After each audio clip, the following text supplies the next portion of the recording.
We're doing a little bit of shadow work today, so we're just gonna cleanse the energy and just vibe because sometimes intuition, sometimes real deep inner work is just really seeing other people do their intuitive work. And I feel like if I was a little bit more in tune with just like reading from rawness, I mean, I do all of my readings raw, don't get me wrong, kind of came off a little weird. I'm just saying. But, I try my best to just pull some cards before every video.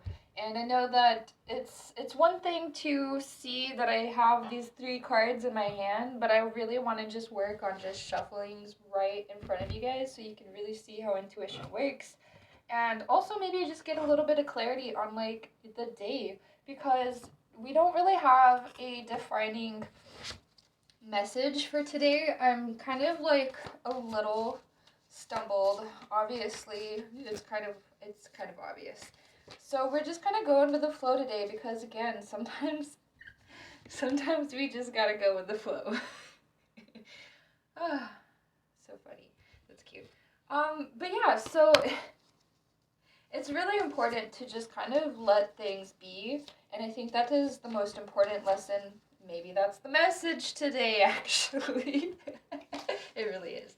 To just go with the flow sometimes and just let things be naturally and let, like, release, surrender, and just, understand that you don't have to understand everything. I know that sounds weird, but it's true. Like, we don't have to have everything defined for us. We don't, the more definitions, the more we try to intrigue ourselves, the more we gain at the same time. But it can also be stumbling and confusing, especially if you are an overthinker, which, there's nothing wrong with you. I'm just saying that sometimes we just gotta slow down and let things work out the way that they are naturally. And release control more than anything because it's that sense of control that we get that really causes unnecessary anxiety and worries that really don't benefit us and can actually kill a lot of our relationships and friendships. So it's really important to understand that we can't control the world around us. We can't control the outside world. The most form of control you'll ever have is over yourself, and even then, bro, like even then. I just dropped this card, I'm sorry. Like, but seriously, we got some tea. So, you gain a lot from the intuitive side and diving deeper into the intuition. However, it can also cloud your judgment sometimes when we're constantly seeking answers, when we're constantly looking for the tarot read of the day, or not maybe not the daily tarot read. Like when you're constantly looking for the same answer in different tarot reads and you know that you're just not wanting to trust whatever message is coming through, you know who I'm talking about. I'm not pointing fingers, although I did. Um, so sometimes it's okay to just kind of let things go and just let them play out because either the message is not coming through the way that we want to, and so we're kind of being angsty or fighting that type of intuitive energy, or we're just causing turbulence, and it's so unnecessary, I promise you. But at the same time, do practice that. Do learn more. Do dive deeper. And do make those mistakes because the mistakes are what's going to improve you. So I'm not trying to shy you away from like making mistakes or anything. Like we're humans. We're here to make mistakes. That's a part of the natural experience. So allow yourself to make mistakes, okay? Don't make all of them. Calm down. But you know what I mean. I think. I hope. Just saying. But you do actually gain a lot and you can improve yourself from doing this work and practicing what you preach. I'm just saying. So, allow yourself the space to learn, but also allow yourself to kind of take a step back and just be. As simple as that sounds, like allow it to be simple because sometimes we don't need all of the answers. Sometimes the answers are really plain and simple, and so they're even harder to find because sometimes people are just here. I know that one's weird, isn't it? But it's true.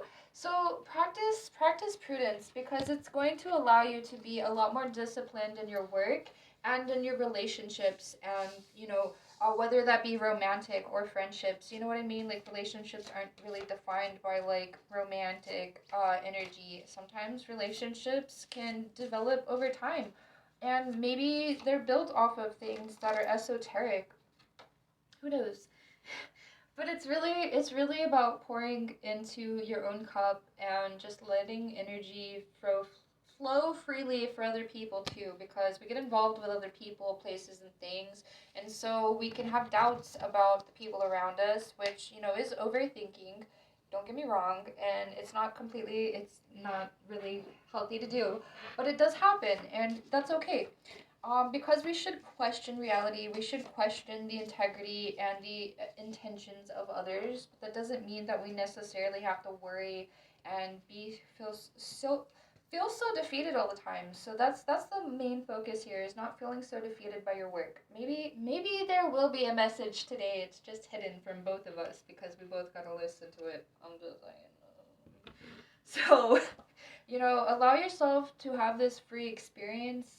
You see how this lady, she's just dancing and being herself and doing whatever she wants, just, connected to everything, as above, so below. I know the devil card can be scary, but it can really bring you a lot of shadow work and clearing of energies and really the darker elements of life, because that part can actually be pretty confusing, because there's just so much feedback that we get from the outside world and people who have different perspectives of what's right and what's wrong, and so it's like, well, what do I really trust? What do I know as my own answers? And that's really what it's going to boil back down to, is what you are comfortable with, but what you're also being honest with yourself about. Like, are you being honest about like your controlling tendencies? Are you being honest about your analytical tendencies?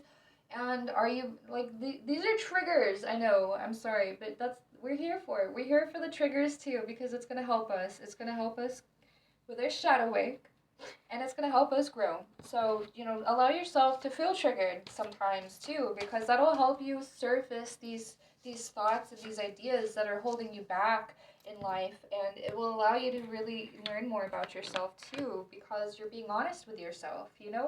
And like there's no more pure form of growth rather than being honest with yourself. I don't know if I said that right, but I hope you know what I mean. Like there's nothing but okay, no, I can't say that right. The best form of growth is being honest with yourself. There we go. It is not everything. Let's be real too. It is not everything, but it will help us in a lot of ways when we're honest with ourselves. And, we look past surface level things. We look past energy and euphoria and feelings and emotions. When we look past that sort of stuff, we're a little bit more honest with, who we could be, who we want to be, and who we want to be around. That's going to allow yourself to let go of places, people, and things that are not meant for you, but it's also going to help you rebalance and realign yourself and your life with what you really want to experience, so you don't feel all this anxiety, so you don't feel all this anxious emotion, and you just allow yourself to, be happy. I know. I know. It's okay because it's all a learning process. It's all a one step process. There's not a define all. You could do as much healing as you really want to, but there's always going to be some stumble. There's always going to be some event in life. Like, we have, okay, so take this into perspective. I know this is a little dark. I'm sorry.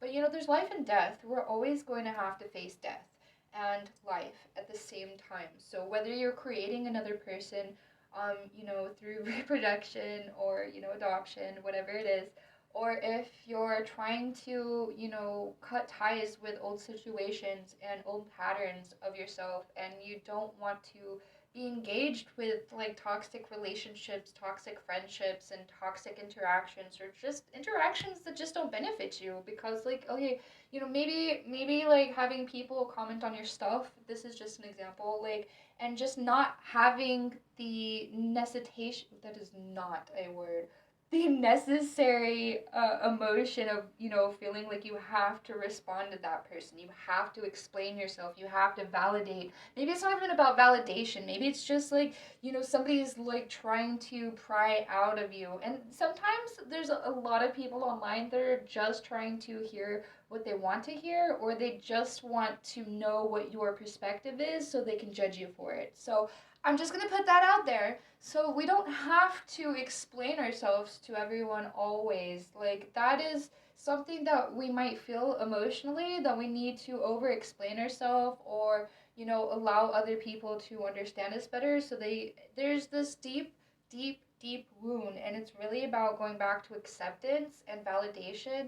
And I know that that may not always seem that way, but, you know, at some level we want people to understand us better. And, you know, because there's always going to be communication gaps, there's always going to be communication barriers, and it's just something that's natural. Like, whether it be through texting, like, okay, there's no context through texting, or there's very little, and so it can be, you know, something as simple as an okay can turn into a huge argument because you expected more of a response, or you wanted them to respond differently. And we have to face these expectations of other people so we can learn more about ourselves, what we want, and what we are being a little too extra about. I know, I'm sorry. But I said it. It's true because sometimes we're a little extra. I am. I'll admit it. Um so you we have to just be like, really, the best way to get into some of these deeper things is really being honest with yourself. So allow yourself to kind of dive into what your triggers are, allow yourself to be triggered, and allow yourself to understand like the world around you and why things are just not, you're just not capable of controlling the outside world. Once you truly start accepting that and not wanting to change the outside world and work on like the inner things, the inner peace, your immediate area, the things that are in your control or effort of manipulation. That sounds so weird to say, but we manipulate energy. It's alchemy. It's not that big of a deal. There's nothing karmically awful that we could really truly do. Like, and if we do have those sort of intentions, it's gonna come back to you. So let's kind of allow ourselves to breathe, because some of these other things, some of the darker things, will also help us learn more about ourselves. And that is also why I brought up life and death, because again, there's things that we are going to have to face no matter how much healing, how much clearing of trauma, how much anything that we do in life, there's going to be things that come up. And it's best to just be honest with yourself about that, so you don't have this collapse or relapse or whatever it is, you know, in the future, and you allow yourself to be more prepared for situations, but also to be prepared for the situations that you won't be prepared for. And that comes back to mentality and perspective. And so that's why I bring that up, because it's really important to understand your mental surface level ideals and belief systems, so you can allow yourself to, you know, again, not see the world in such a doomy, gloomy perspective, because sometimes that's really hard, especially when we have rock hardcore belief systems. And that's okay too. I'm not here to bash anybody's belief systems, but it's just, you know, you have to be, you know, accepting of the world around you, and like the less accepting of the world around you, the more combative you're going to feel about the outside world. And it's not going to benefit you. I mean, sure, maybe you'll be overprotective of yourself, but you're also at some level going to always feel angsty and anxious. And I honestly don't know who would want to go out of their way to feel that way. So I'm just saying, let's try to get into these things and dive deeper. And this is just the first episode, so I want you to understand like your triggers. I want you to understand like how to dive deeper into yourself and do some more of the shadow work, because this is going to be the beginning of some real deep shadow work. So I hope you guys enjoyed today's video, because this is episode 1 of Shadow Healing. Bye.